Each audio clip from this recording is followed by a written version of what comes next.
नमस्कार मित्रांनो, स्वागत आहे तुमच्या माझ्या यूट्यूब चॅनलमध्ये. चला तर टाईम न वाया घालता आपण डायरेक्ट व्हिडिओकडे सुरुवात करूया. आज मी तुम्हाला मोरू कॅन्डलस्टिक चार्ट पॅटर्नबद्दल सांगणार आहे. चला तर आपण व्हिडिओकडे सुरुवात करूया. आपल्या आजच्या चार्ट पॅटर्नमध्ये मोरू मी तुम्हाला माहिती देणार आहे.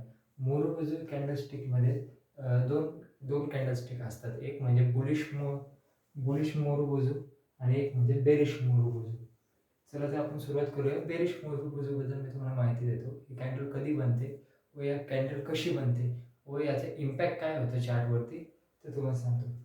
मोरू कॅन्डल म्हणजे एखादी कॅन्डल ज्याचा हाय आणि त्याचा लो हा सेम असतो. म्हणजे समजा जर उदाहरणार्थ आपण इथे घेऊ बेरिश मोरू कॅन्डल. बेरिश मोरू कॅन्डलमध्ये ही कॅन्डल जिथे ओपन झाली, जिथे स्टॉकमध्ये किंवा ऑप्शन ट्रेडिंग चार्ट पॅटर्नमध्ये जिथे ही कॅन्डल ओपन झाल्या ती कॅन्डल वीक न काढता, मी काय म्हणतो अशा प्रकारे आपण जे म्हणतो ना असं वीक न काढता त्यामध्ये डायरेक्ट सेलिंग येते. त्यामध्ये ते कॅन्डलमध्ये बायर लोक इंटरेस्टेड नसतात व कंटिन्युअसली डाऊनफॉल सेलिंग येते व ती कॅन्डल ते लोला जाऊन क्लोज होते. ती कॅन्डल ओपन हायला झाली आणि फिलिंग प्राईस म्हणजे ती प्राईस कंटिन्युअसली ढासळत चालली व ती कॅन्डल त्याच्या लोला जाऊन क्लोज होते. त्याला आपण बेरिश मोजू कॅन्डल असे म्हणतो. तर आपण तुम्हाला चार्ट पॅटर्नवरती मी ते कापून ठेवलेले आहे. समजा डाऊन ट्रेंड चालू आहे मार्केटमध्ये, मार्केटमध्ये अप ट्रेंड चालू आहे. मार्केटमध्ये अप ट्रेंड चालू असताना एखाद्या लिमिटवरती 5 मिनिटाचा टाइम फ्रेम लावा, तुम्ही 15 मिनिटाचा टाइम फ्रेम लावा. प्रिव्हियस कॅन्डल क्लोज झाल्या जी कॅन्डल बनते ती वरती वीग न काढता, ती कॅन्डल अशा प्रकारे वरती वीग न काढता डायरेक्ट कंटिन्युअसली सेलिंगमध्ये येते व ती प्रिव्हियस कॅन्डलचा लो तोडून कॅन्डल लोला जाऊन ती क्लोज होते.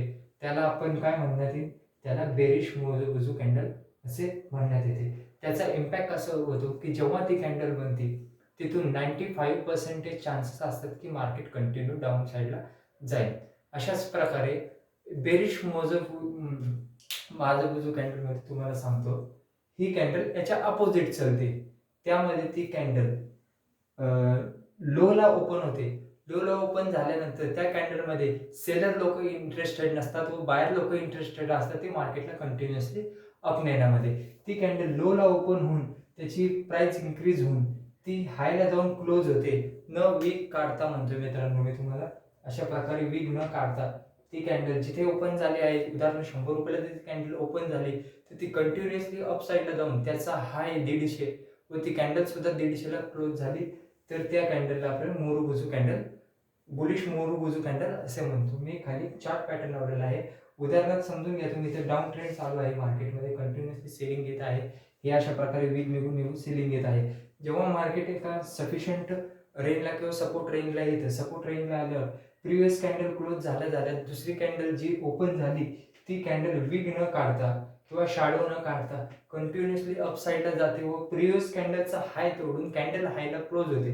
प्रिव्हियस कॅन्डलचा हाय तोडून कॅन्डल हायला क्लोज देते वीक न काढता. तर त्या कॅन्डलला आपण बुलिश मोरू कॅन्डल असे म्हणतो. याचा मार्केटवरती, या कॅन्डलचा मार्केटवरती असा इम्पॅक्ट होतो की जेव्हा ही कॅन्डल होते त्याच्या पुढची कॅन्डल जर बुलिश झाली तर 95% चान्स असतात की मार्केटचा डाऊन ट्रेंड किंवा अप ट्रेंड संपलेला आहे. त्यानंतर पुढची कॅन्डल जर ही कॅन्डल जर बुलिश मध्ये झाली तर ही कॅन्डलचा चार्ट पॅटर्नचा अप ट्रेंड चालू झालेला आहे. हे जर डाऊन साईडला जेव्हा मार्केट अप साईडला जात असतं तेव्हा जर ही कॅन्डल झाली तर समजायचं की त्या स्टॉकचा स्पेसिफिक ऑप्शनचा किंवा इंडेक्सचा डाऊन ट्रेंड चालू झालेला आहे.